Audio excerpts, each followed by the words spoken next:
지난 6개월 동안 24회에 걸쳐서 십계명 설교를 해왔습니다. 오늘 이제 마지막으로 십계명 결론에 대해서 생각을 해보겠습니다.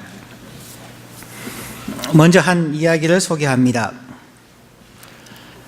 어느 도자기 그릇집에 한 남자가 들어왔습니다. 그 남자는 꽤나 유명한 그 도자기 그릇집에 들어와서 매장을 살펴보면서 이 그릇 저 그릇 하나씩 살펴보더니 자기의 주머니에서 그릇 하나를 꺼냈습니다.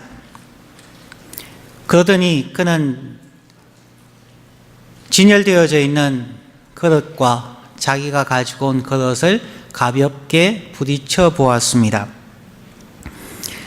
그것을 본 주인이 물었습니다. 손님, 왜 그러시나요?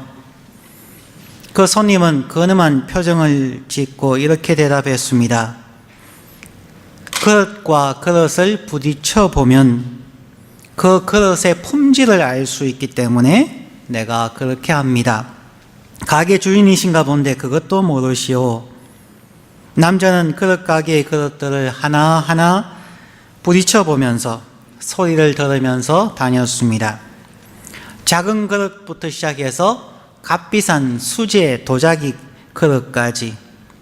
그러더니 그 손님이 고개를 가로저었습니다. 이런 아무리 그릇을 찾아보아도 마땅한 것이 없군요. 하나같이 품질이 별로입니다. 울리는 소리가 맑고 청아한 게 없습니다. 그러자 남자의 행동을 바라보고 있던 주인이 권했습니다. 그럼 제가 쓰는 그릇으로 한번 시험해 보십시오. 라고 거기에 있는 자그마한 그릇 하나를 손님에게 주었습니다. 남자는 반신반의하면서 가게 주인이 준 그릇으로 다른 그릇을 부딪혀 소리를 내보았습니다. 그러자 한결같이 맑고 청아한 소리가 울리는 것이 아닙니까? 그때에 손님이 주인에게 의아한 표정으로 질문을 합니다. 조금 전까지는 모든 그릇들의 소리가 둔탁했는데 이제는 소리가 깨끗하고 맑습니다. 그때 주인이 대답합니다. 손님이 가져오신 그릇의 품질을 혹시 확인해 보셨습니까?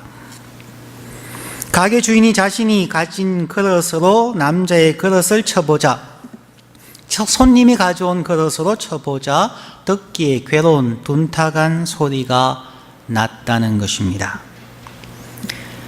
이것은 우리에게 참 중요한 도전을 해줍니다. 사람들은 하나님의 말씀에 대해서 은혜를 받지 못한다 혹은 십계명이 시대에 뒤떨어졌다고 말하기도 합니다. 중요한 것은 우리가 어떤 마음의 그릇을 가지고 하나님의 말씀 앞에 서느냐 하는 것이 중요하다는 것입니다. 여러분의 마음 그릇이 맑고 청아한 소리를 낼 수가 있습니까? 여러분의 마음이 깨끗한 그릇입니까? 하나님의 말씀과 하나님의 말씀이 부딪히면 참으로 맑고 청아한 사람들에게 생명이 되는 복된 소리가 납니다. 그러나 아무리 맑고 깨끗한 영혼의 생명의 소리라 할지라도 우리의 마음이 둔탁하면 우리의 마음과 부딪혀서 나는 소리는 둔탁한 혹은 듣기 싫은 소리가 날 수밖에 없습니다. 하나님의 말씀은 정말 순결합니다. 하나님의 말씀은 송이꿀보다 더 달고 영양이 충분합니다. 그럼에도 불구하고 1년에 최소한 52주 혹은 주일뿐만 아니라 수요일과 새벽기도까지 하시는 분들 혹은 개인적으로 경건의 시간을 하시는 분들은 1년에 하나님의 말씀을 자기의 마음에 담을 수 있는 기회가 수백 번 될 것입니다. 그럼에도 불구하고 왜 우리의 생각이 바뀌지 아니하고 우리의 마음 자세와 사람들과의 관계와 세상을 바라보는 세계관이 바뀌지 않을까요? 오늘 10계명을 마치면서 정말 10가지 계명을 24번에 걸쳐서 우리가 살펴보았는데 그 말씀은 참으로 아름다운 생명의 말씀입니다. 이제 문제는 저와 여러분의 마음의 그릇이 어떤가를 마지막으로 확인해보고 10계명 강해를 마치려고 하는 것입니다. 10계명이 단순한 도덕법일까요? 문자적으로 해석하고 내가 지켰다 혹은 지키지 않았다 라고 말할 수 있는 것일까요? 그렇지 않습니다. 10계명은 인간이 살아가는 모든 영역, 육체적이고 물질적인 영역뿐만이 아니라 마음과 정신의 영역까지도 포함합니다. 더 나아가서 하나님을 향하고 이웃을 향한 우리의 영혼의 영역, 마음의 영역까지 모두 포함하는 것이 10계명입니다.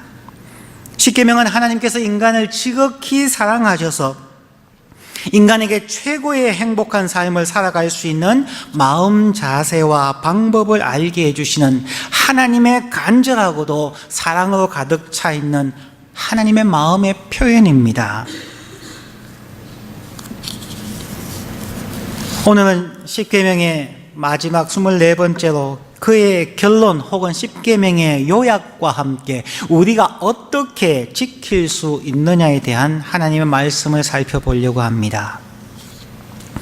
오늘은 이 10계명을 요약한 예수님의 말씀 신약에서 본문을 잡고 예수님께서 무엇을 우리에게 말씀하는가를 살펴보기를 원합니다.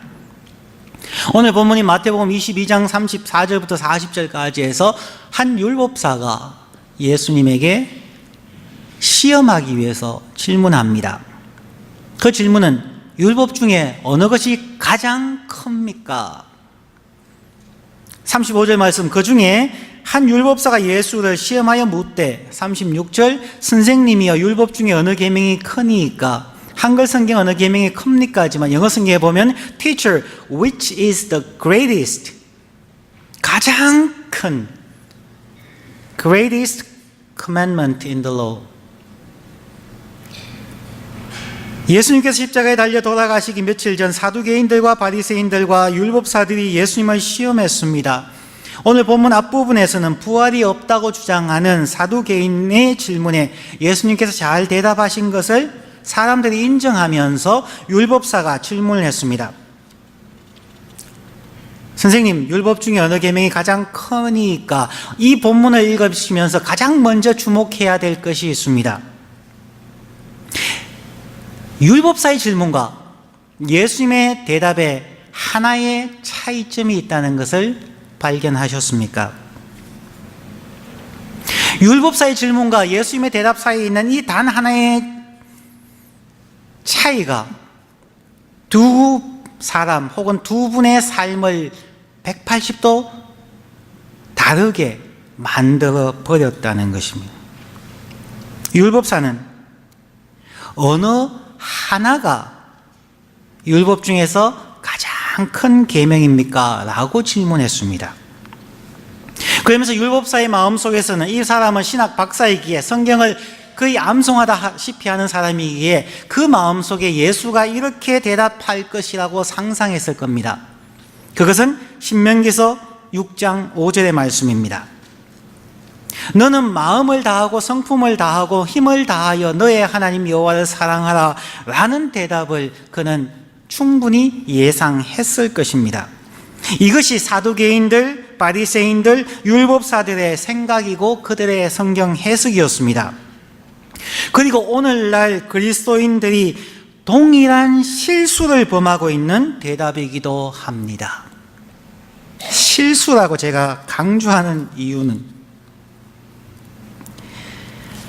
예수님의 대답은 여기에 국한되지 않았다는 것입니다. 예수님 당시의 종교 지도자들은 마음을 다하고 성품을 다하고 힘을 다하여 너의 하나님 여호와를 사랑하라는 계명을 최고의 계명으로 알고 지키며 살았습니다. 그런데 그 결과가 무엇인가? 그 결과는 그들을 교만하게 만들었다는 것입니다.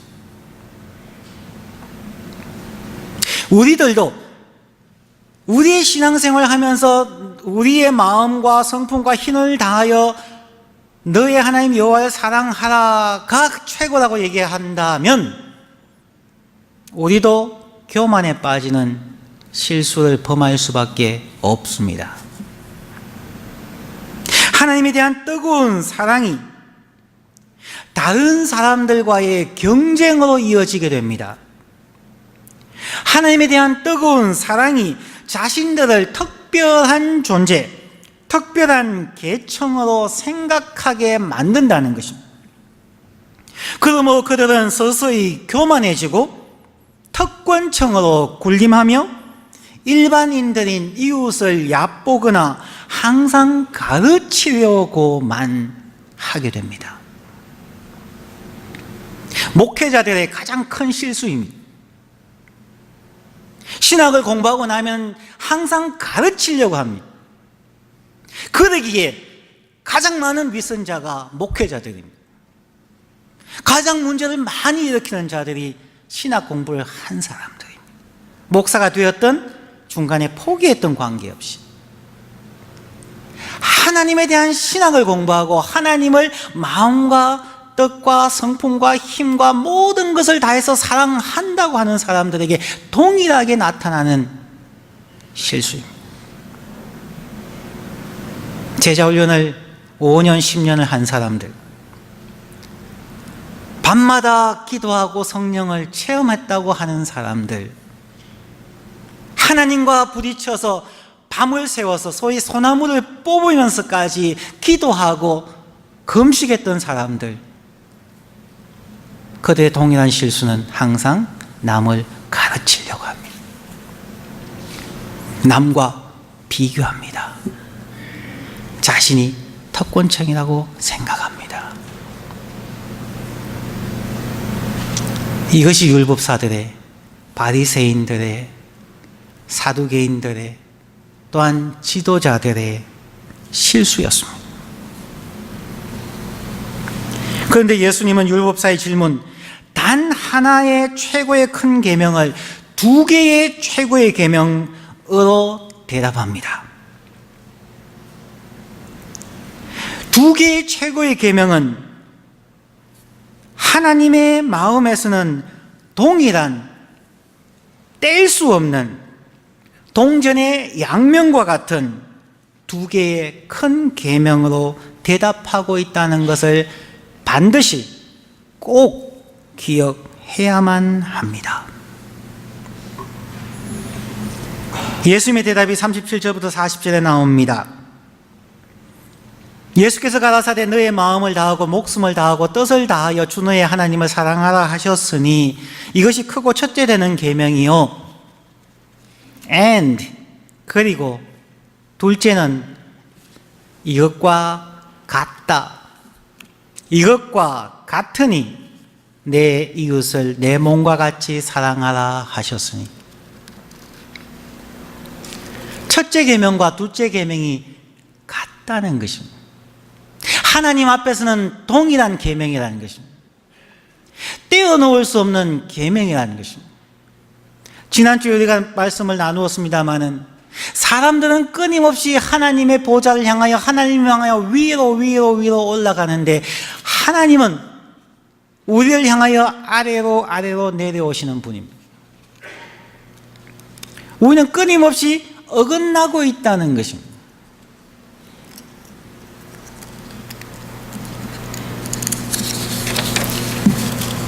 (40절) 말씀에서 이 두 계명이 온 율법과 선지자의 강령이니라고 말합니다.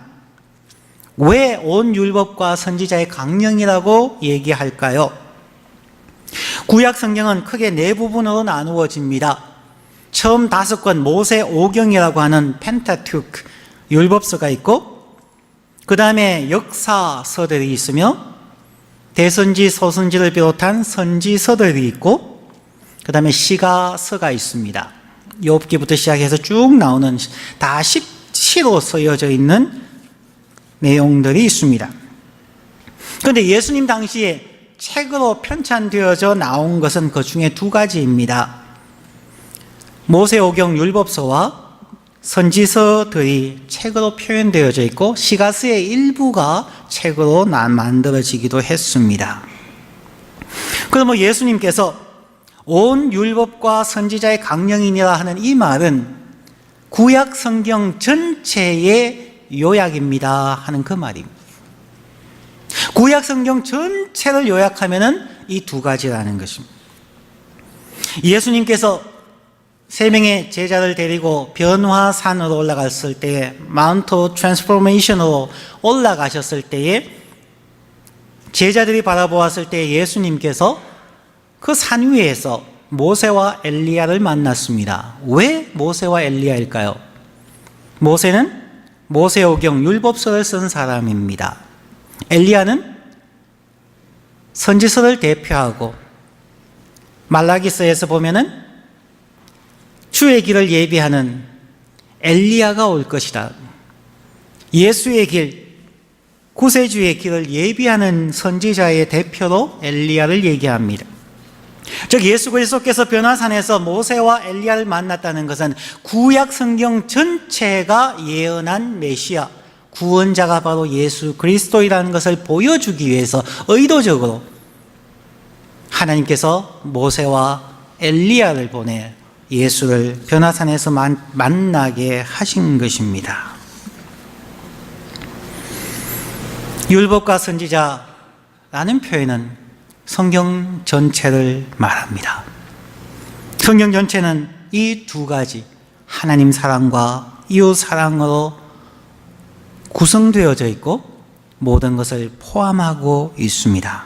그런데 이 둘을 합치면 하나님 사랑과 이웃 사랑을 합치면 무엇이 될까요?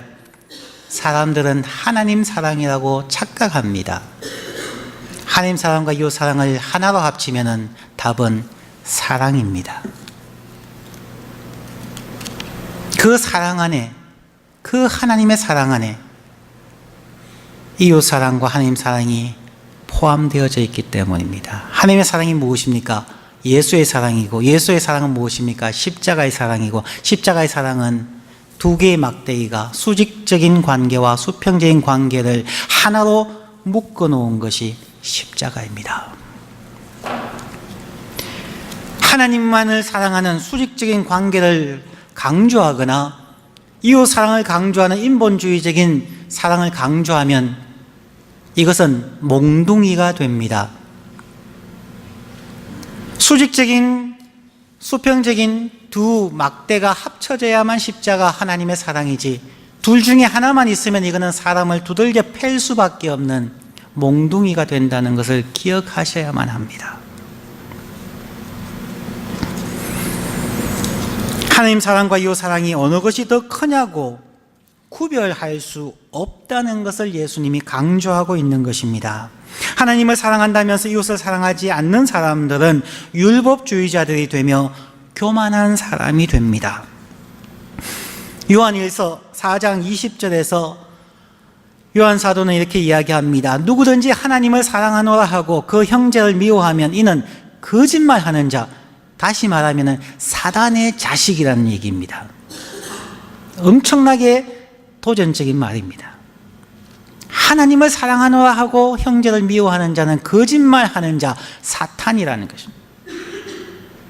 보는 바, 그 형제 자매를 사랑하지 못하는 자가 어떻게 보지 못하는 바 하나님을 사랑할 수 있겠느냐? 이것은 불가능하다는 것입니다. 그러므로 눈에 보이는 우리의 이웃을 사랑하지 못하는 자는 하나님을 사랑한다고 할 때 교만하거나 위선자이거나 부정적인 결과를 나타낼 수밖에 없다는 것입니다. 하나님 사랑과 이웃 사랑은 분리될 수 없는 하나님의 말씀이요 하나님의 마음입니다. 그리고 우리가 신앙생활을 하면 할수록 사탄이 우리에게 공격하는 것은 우리의 육체적인 질병이나 어려움이 아닙니다. 신앙생활 열심히 하면 찾아오는 것은 대부분 관계성의 시험들입니다. 가족들이 핍박하거나 가족들과 불편하거나 직장 동료들과 어려워지거나 학교 친구들과 어려워지게 하는 것입니다. 사탄이 그리스도인들을 무너뜨리기에 가장 좋은 방법이 무엇인지 너무나 잘 알고 있기 때문입니다. 이웃 사랑에 실패하게 하는 것입니다. 사람이 보기 싫게 만드는 것입니다. 교회 가면 또 그 사람을 봐야 되느냐, 이 마음이 있으면 은혜 받을 수가 없습니다. 하나님을 사랑할 수가 없습니다. 신앙생활 30년, 50년, 100년을 했다 할지라도 그냥 사람의 말 한마디에 상처받고 교회를 떠나가거나 그냥 불평하고 원망하는 사람들이 얼마나 많은지 모릅니다. 하나님 사랑보다 이웃의 말 한마디가 더 강력한 영향력을 미치고 있지 않습니까? 하나님을 사랑하려면 이웃 사랑하는 훈련, 마음의 훈련부터 해야 된다는 것입니다. 그러면 예수님께서 말씀하시길 너희가 제단에, 하나님을 섬기는 제단에 나아가다가 형제와 불화한 것이 생각나거든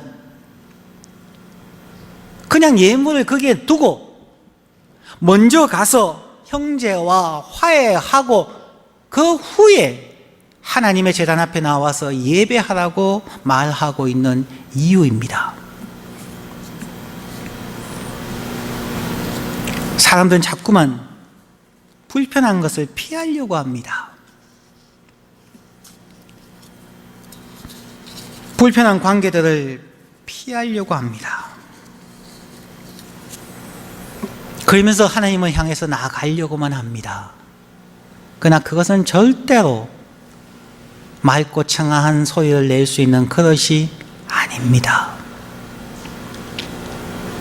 우리의 마음이 비워져야 합니다. 우리의 마음이 깨끗해져야만 합니다. 두 가지는 항상 같이 가야만 합니다. 자, 그러면은 두 번째로 십계명을 어떻게 지켜야 합니까? 하나님께서 모세를 통하여 십계명을 이스라엘 백성들에게 그리고 더 나아가서 이 세상의 모든 사람들에게 지키라고 주셨습니다. 그러면 십계명을 어떻게 지켜야 할까요? 예수님께서 오늘 말씀하신 마태복음 22장의 말씀은 하나님께서 십계명을 모세를 통하여 주시고 난 후 모든 백성에게 얘기하는 신명기서 6장 1절부터 9절의 말씀에서 나왔습니다. 신명기서 6장 1절부터 9절의 말씀을 보면 어떻게 지켜야 하는지가 나옵니다. 신명기 6장 1절 이는 곧 너희 하나님 여호와께서 화면 지금 뒤에서 자고 있어요. 이는 곧 너희 하나님 여호와께서 너희에게 가르치라 명하신 바 명령과 규례와 법도라. 너희가 건너가서 얻을 땅에서 행할 것이니 곧 너와 너의 아들과 너의 손자로 평생에 너희 하나님 여호와를 경외하며 내가 너희에게 명한 그 모든 규례와 명령을 지키게 하기 위한 것이며 또 너의 나를 장구케 하기 위한 것이라. 이스라엘아 듣고 삼가 그것을 행하라. 그리하면 너가 복을 얻고 너의 열조의 하나님 여호와께서 너에게 허락하심 같이 젖과 꿀이 흐르는 땅에서 너희 수요가 심히 번성하리라. 이스라엘아 들어라. 우리 하나님 여호와는 오직 하나인 여호와시니 너는 마음을 다하고 성품을 다하고 힘을 다하여 너의 하나님 여호와를 사랑하라.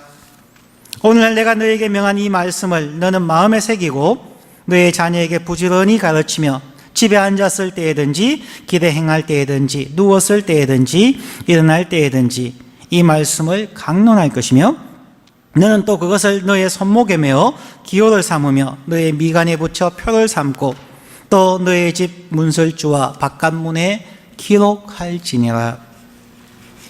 신명기서 6장 1절과 2절에서 나오는 명령과 규례와 법도라는 표현은 구약 성경의 전체를 얘기합니다.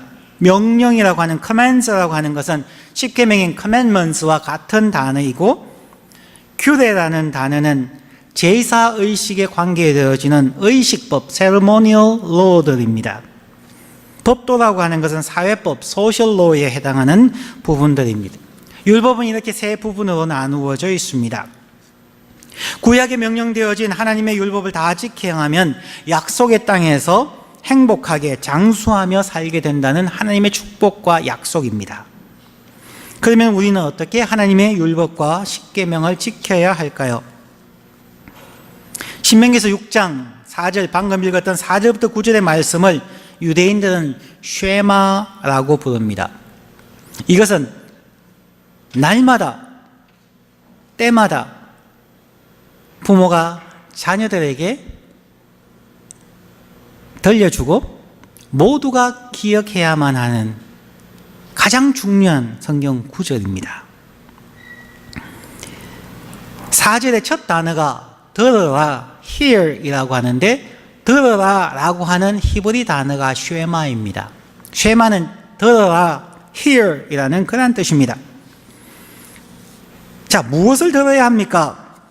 5절 말씀, 오늘 예수님께서 율법사에게 대답하신 대답입니다. 너는 마음을 다하고 성품을 다하고 힘을 다하여 너의 하나님 여호와를 사랑하라. 이것이 무슨 의미입니까? 마음은 무엇이고 성품은 무엇이고 힘을 다한다는 것은 무엇입니까?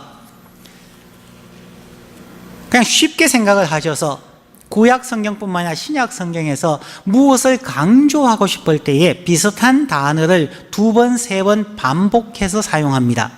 그래서 강조용법입니다. 마음을 다하고 성품을 다하고 힘을 다하여 라는 뜻을 쉽게 표현하면은 정말로 너의 최선을 다하여서 너의 하나님을 사랑하라 하는 그러한 말입니다. 구약에 수많은 예화들이 있지만 예를 들어서 신약에서 요한복음 21장에 보면은 예수님이 부활하시고 난 후에 베드로를 만나서 베드로에게 물고기를 먹이고 그에게 너가 날 사랑하느냐? 예, 사랑합니다. 사랑하느냐? 예, 사랑하느냐? 글쎄요, 주님이 아십니다. 그게 3번 너가 날 사랑하느냐라고 했는데 헬라어 성경에 보면은 처음과 2번째 사랑은 아가페라는 신적인 사랑을 얘기하고 3번째 나오는 것은 필레오라고 하는 형제 사랑을 이야기합니다. 그래서 어떤 분들은 하나님의 사랑을 할 수가 없으니까 형제 사랑으로 대답했다라고 얘기하지만 그렇지 않습니다. 사랑이라는 것을 강조하기 위해서 3번 반복한 것입니다. 같은 사랑입니다. 마찬가지로 마음을 다하고 성품을 다하고 힘을 다하라는 것은 너가 할 수 있는 모든 것을 다하여서 하나님을 사랑하라 하는 그런 내용입니다. 그래도 혹 이게 무슨 뜻입니까? 라고 질문해 하실 호기심 많은 분들을 위해서 설명은 해드리겠습니다. 마음이라고 하는 heart라고 하는 히브리 단어는 레바브라는 단어입니다. 이 레바브라고 하는 마음이라는 것은 각 사람의 영혼이 깃드는 곳, 그리고 사람의 지성과 의지력이 존재하는 영역이다라고 얘기합니다. 사람의 영혼과 지적인 능력이 머무는 곳입니다. 성품, soul이라고 하는 히브리 단어는 네페시라는 단어입니다. 네페시는 즉 이 성품은 개개인의 육신적인 생명이 있는 영역으로서 인간의 가장 기본적인 본능, 본성을 포함하는 영역입니다. 3번째 힘, strength라는 히브리 단어는 메아드라는 단어입니다. 인간의 노력으로 얻어지는 성취와 결과의 영역이라고 할 수가 있습니다. 그러면 이 3가지를 구태여 구분한다면 마음은 인간의 영혼과 지적인 영역이고 성품은 우리 인간 개인의 생명과 본능의, 본성의 영역이며 힘의 메아드는 인간의 노력으로 이루어지는 성취와 결과의 영역, 즉 순종의 영역이라 하겠습니다.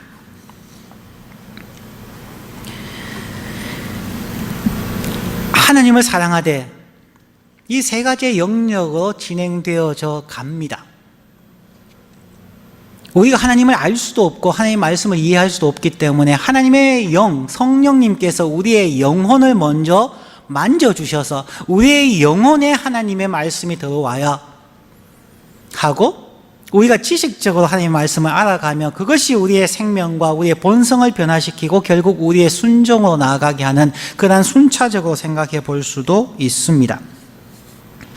지난 주일에 살펴본 것처럼 하나님께서 십계명을 주시는 앞부분과 뒷부분, 즉 출애굽기 19장 마지막 부분과 20장 뒷부분에서 우레와 번개와 자욱한 연기들이 나타나므로 하나님의 영광과 거룩함을 보여주심으로써 십계명이 바로 하나님의 입에서 나오는 영광과 거룩의 말씀임을 보여주었습니다. 이러한 하나님의 영광과 거룩의 말씀을 우리는 첫 번째로 우리의 영혼과 지성의 영역에서 사랑해야 하며, 둘째로 하나님의 영광과 거룩의 말씀을 우리의 생명과 본성, 본능의 영역에서 사랑해야 하며, 셋째로 하나님의 영광과 거룩한 말씀을 우리의 최선의 노력, 순종함을 통하여 사랑해야 한다는 뜻입니다. 이렇게 하나님의 말씀을 사랑하기 위하여 우리는 우리의 영혼을 집중하여서 지성적으로 하나님의 말씀을 읽고 외우고 묵상하고 연구하며 사랑해야 합니다.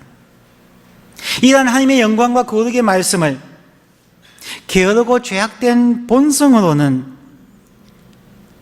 받아들일 수가 없기에 우리의 생명과 본성이 하나님의 말씀으로 절제되어지고 변화되는 성품으로 사랑해야 합니다. 또한 이러한 거룩하고 영광스러운 하나님의 말씀을 우리의 최선의 노력으로 순종함으로 사랑해야 합니다. 이러한 영혼과 지성, 생명과 본성, 순종의 노력을 통하여서 하나님을 사랑하고 하나님의 말씀을 사랑해야 한다는 것입니다. 예수님께서도 동일한 말씀을 하셨습니다. 그냥 사랑한다는 입술의 고백만으로 하나님을 사랑하는 것이 아니라는 것입니다.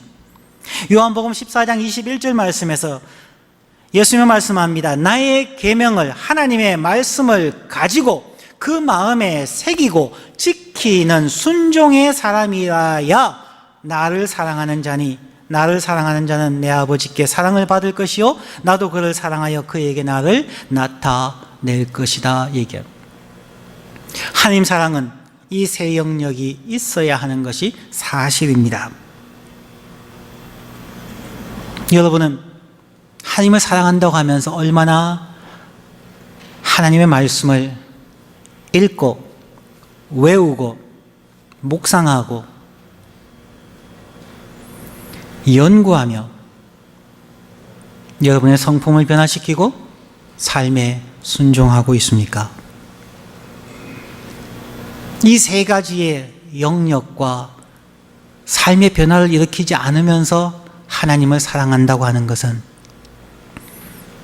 예수님 당시의 종교 지도자들과 같이 지식만 쌓여서 교만하게 되어서 남을 항상 가르치려고만 하는 특권의식에 빠져버린 그러한 사람이 되든지, 아니면은 제단에 가서 예배는 하지만 그의 죄악된 본성, 생명은 전혀 변화되어지지 않는, 제사 지낼 때만 잠시 하나님을 생각하고 그 다음에 돌아가면 죄악 속에 다시 뒹구는, 즉 보석을 주었음에도 불구하고 돼지와 같이 다시 진흙탕에 뒹굴어버리는 그러한 삶을 사는 것인지,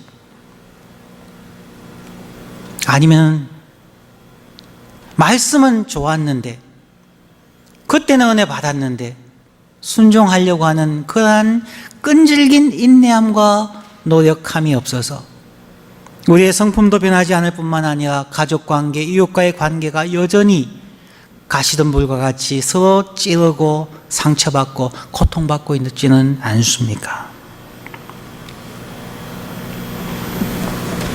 우리는 어떻게 하나님의 말씀과 십계명을 지킬 수 있습니까? 다시 조금 전에 읽었던 신명기서 6장 6절부터 9절의 말씀을 봅니다.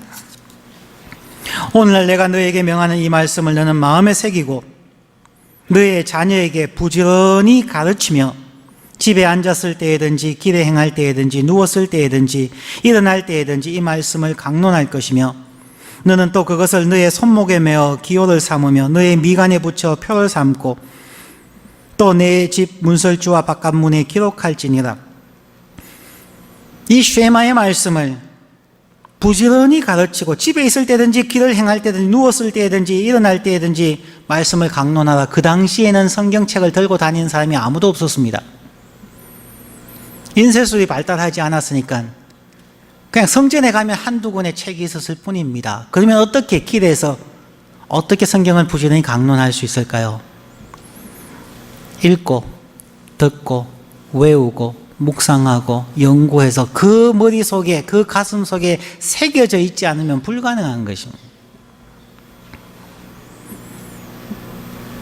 그러므로 먼저 하나님의 영광과 거룩한 말씀을 너의 마음에 새기라고 6절에서 이야기합니다. 오늘 내가 너에게 명하는 이 말씀을 너의 마음에 조각하라는 겁니다. 새겨놓으라는 거죠.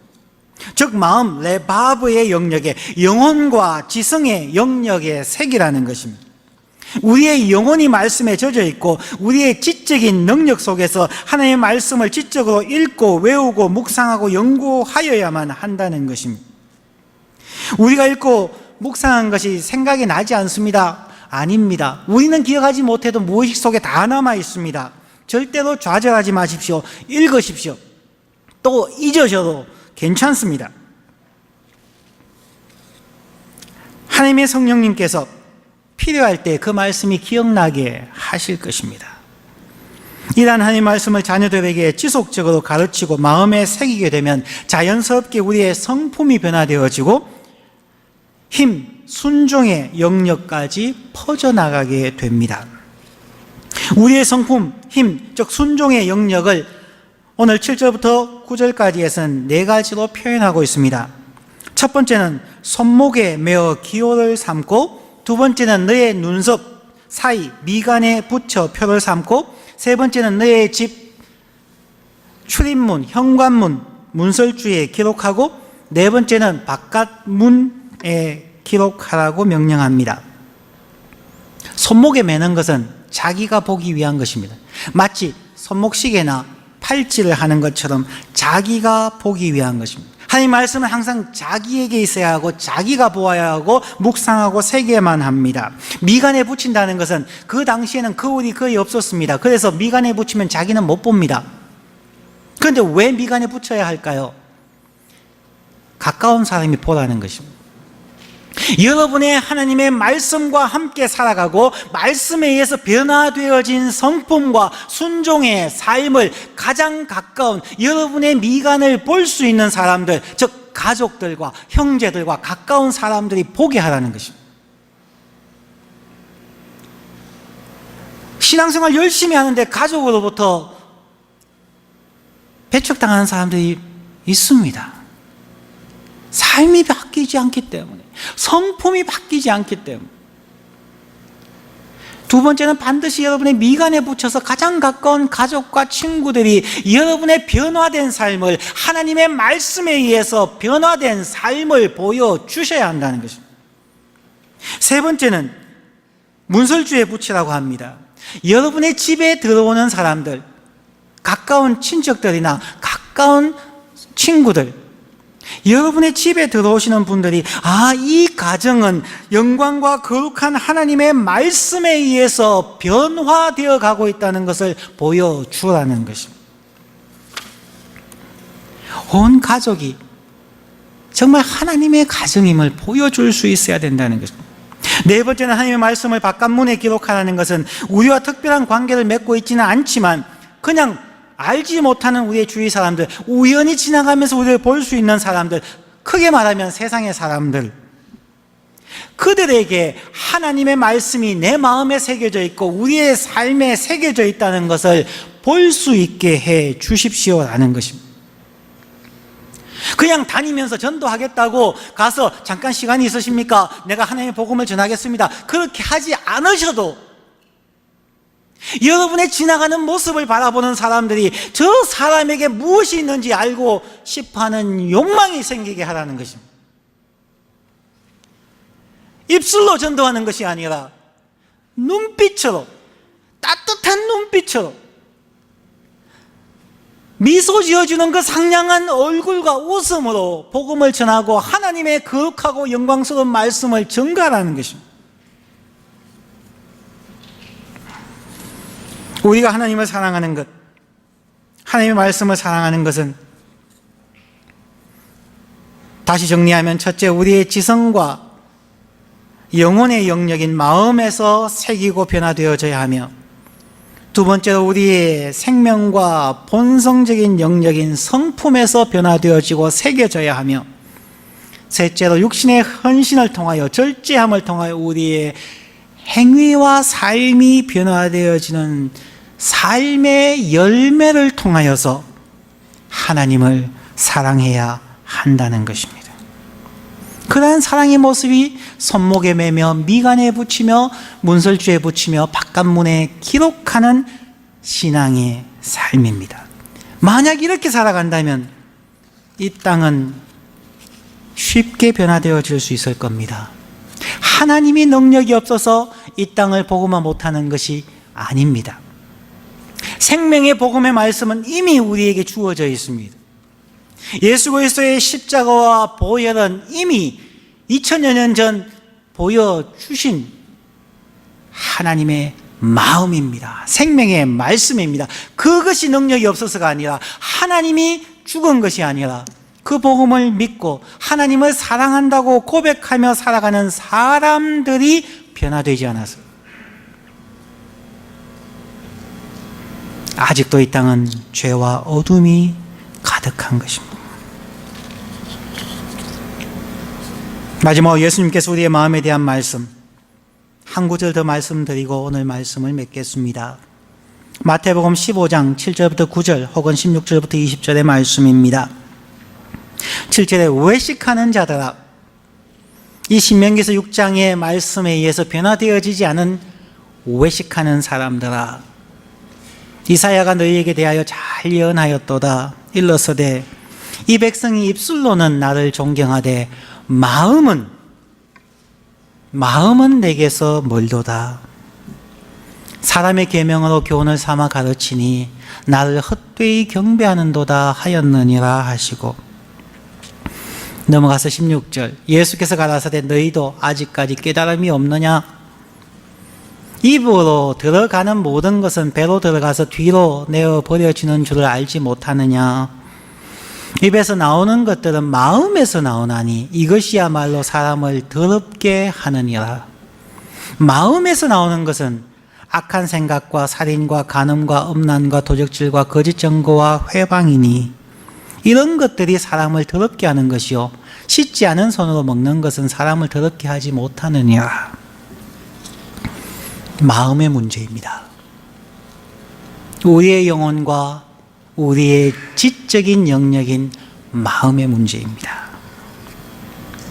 십계명을 마치면서 우리 함께 생각하십시다.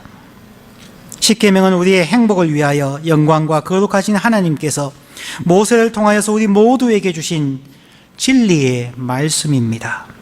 우리의 마음과 성품과 힘을 다하여 하나님과 하나님의 말씀을 사랑하기 위하여 우리는 먼저 우리의 마음을 위하여 날마다 기도하셔야 합니다. 하나님의 말씀을 잘 받아들일 수 있도록 좋은 마음밭이 되도록 우리의 마음이 따뜻하고 감사하는 마음이 될 수 있게 해달라고 날마다 기도하십시다. 듣는 마음과 사랑하는 마음을 달라고 기도하십시다. 그리고 난 후에 그 마음에 하나님의 말씀을 새기십시다. 마음과 성품과 힘을 다하여 하나님을 사랑하십시다. 하나님의 약속의 땅에서 장수하며 하나님 말씀에 순종함으로 축복 속에서 살아가게 될 것입니다. 마지막으로 처음 시작했을 때의 도자기 그릇 가게에 온 손님의 이야기를 전해드립니다. 내 마음이 정결하지 않으면, 듣는 마음과 사랑하는 마음으로 깨끗한 그릇이 되지 않으면 우리가 부딪히는 가족이든 친구든 교인이든 부딪힐 때마다 둔탁하고 듣기 싫은 소리가 날 수밖에 없습니다. 다른 사람을 위해서 기도하기보다 우리의 마음을 위해서, 우리의 마음이 하나님의 십계명으로 새겨지고 우리의 성품과 삶이 변화되게 해달라고 우리의 마음을 위해서 기도하는 우리 모두가 되시기를 주의 이름으로 축원합니다. 기도하겠습니다.